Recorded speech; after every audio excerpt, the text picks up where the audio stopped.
right, so we have Coach Mallory with us. Coach Mallory, will you start us off with kind of game recap? Yep.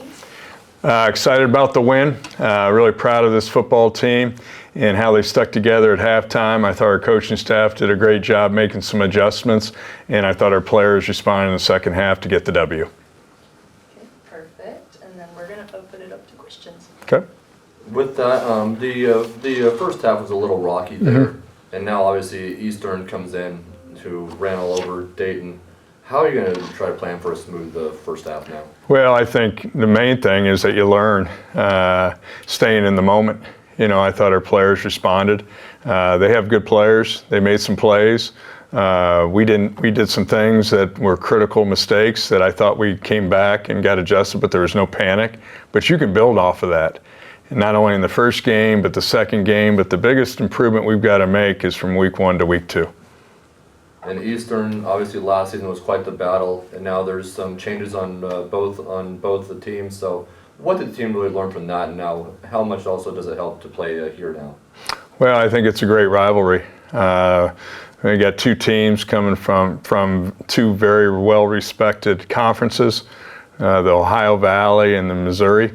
And you got two great opponents for proximity. It's a great game for both teams. We got a great opponent coming in here on Saturday. We got to have a great week of preparation and get ready for Saturday. On the defensive side of things, how are you going to slow down their? How's the defense looking to slow down the Eastern's quarterback? Yeah, he's a weapon. We're certainly going to have to do our best to contain him, but he can get out. He's got great weapons around him. He's got a good wide receiving core. I like his offensive line. The offensive line's massive. They're always big, physical. Got two really good running backs. But he's got a great surrounding cast. But there's no question he's a weapon. He can beat you with his arm. He had a big breakout game with his legs. Had some really long runs. But he's a weapon, and we're gonna have to contain him. On your offensive side, how are you looking for plays here and the rest of the offense to just run all over the field? Well, consistency. We got to build consistency. I thought when our offense got going, you really saw how dangerous we can be. And but that's getting that first down. We've got weapons all around. Plus Lawrence obviously had a breakout game. I expect that to just get better and better each and every week. I think Elijah Owens is going to be this much better. He's playing really his first game in a new system, but there's never any panic. He's locked in. I know we'll get some things corrected there. Up front, same things. We got skill on the wide receiver position. I was really proud of the way Lance Reese played at the tight end spot. But we'll just get better and better each and every week. So, thank you. You bet. Last year, Elijah, I mean, that EIU game was his coming out game. Yep. You look at it, career highs in numbers, passing yards, passing touchdowns, and he really led that last second comeback attempt. How is he taking that game to this upcoming week? Well, Elijah was elected captain last year for the right reasons. You know, he broke his hand in the week before against Purdue. We held off surgery that was okay by the doctors to go a couple more days so he could play with a broken hand and a cast on his hand. He's a competitor and had a great leadership role a year ago, and now he's stepped up his role and he's a leader of this football team. So he wants to be out there in the worst way, and he proved that last year. And I know what kind of competitor he is. He'll be ready this week as well. You already touched on plays a little bit. I'm going to ask a little bit more. 225 combined yards from him this past week. It looked like that second half he really took the offense on his back. What was it like for you just to see him back out there, seeing him do that? Because, I mean, last year he was battling through some injuries, wasn't able to necessarily take it to that level that he took opening day. Well, I think when you can get him out in space, he's hard to tackle. He's got great speed. He's really worked hard in the offseason. Physically, he's put on really good weight. He's powerful. He's low center of gravity, and he can really run. But he's seeing things out there. But when you get him out in space, look out. You know, he's a weapon. Opportunistic is probably what I'd say with the defense. 3 turnovers in the first 4 drives. Just what have you seen from the defense just in practice that makes you feel good about this upcoming game with them? They play with a lot of confidence. You know, Logan Wilson had a great game. He was very productive. He was very active. We played a lot of linebackers. Secondary, I was really pleased with. I thought our cornerback position with Amon Glass really stood out. Kamal Clark, you feel him out there. But I thought there was some hitting out there, and I thought there was great activity up front.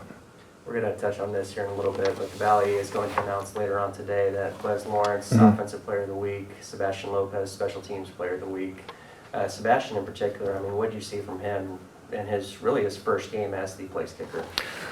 Really proud of Sebastian. You know, he was 3 for 3 on the field goals, the one that was a high snap. But he had 6 touchbacks. I mean, he's a weapon kicking off, and it was just really great to see him. He's really gained his confidence and is really kicking the ball very well. All right, before we open questions, again, Plez, I don't know if this is news to you or not, but this afternoon the Valley will announce you as the Offensive Player of the Week for the conference. Congratulations on that. What's it feel to you just hearing that accolade coming your way? First, you know, it's to God be the glory, like I always say, and really just I'm happy. You know, we work so hard in the off season.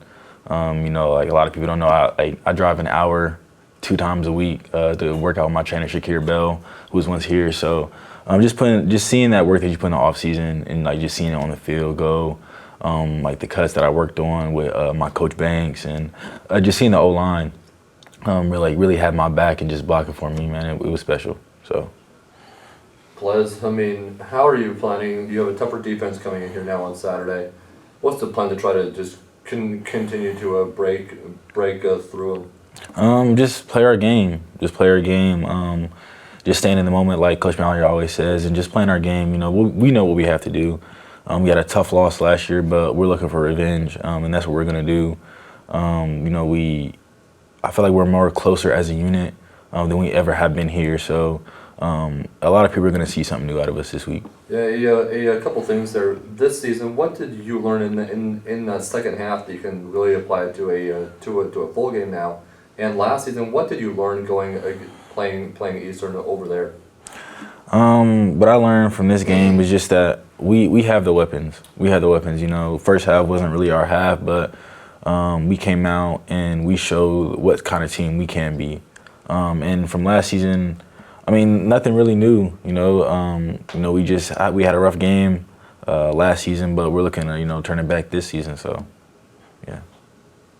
What was it going through your mind just at halftime? I mean, obviously you don't want to be just up by 1 point at that time, but just what was going through your mind going through that and to come back out on the field and then finally turn it on in the third quarter? You know, Coach Banks likes to always say, just do your 111, control what you can control. So that's what really was going through my mind. And, you know, we knew that once we got the run game going, like, it was going to be over. So really just getting back out there and just, playing our game. And when we got the ball, making something happen.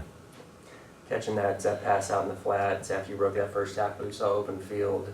What was going through your mindset? And were you thinking as you're running, please, no one chase me down? I was telling my team, it's a pretty funny story. I caught the pass. And like as I broke that one tackle, I don't know what happened, but I think I was breathing the wrong way, and like I kind of lost my breath. So I was like, man, if I pass out, I pass out. I just need to get to the touchdown. So once I did that, it was cool, and then kind of see me walking back, I just really needed to catch my breath. But it was fun. A lot of people don't talk about it, but you see the perimeter, you see Rocco, Domino, you see all those wide receivers blocking for me. It was just amazing, just to see those guys having my back. And just really helping me, so yeah.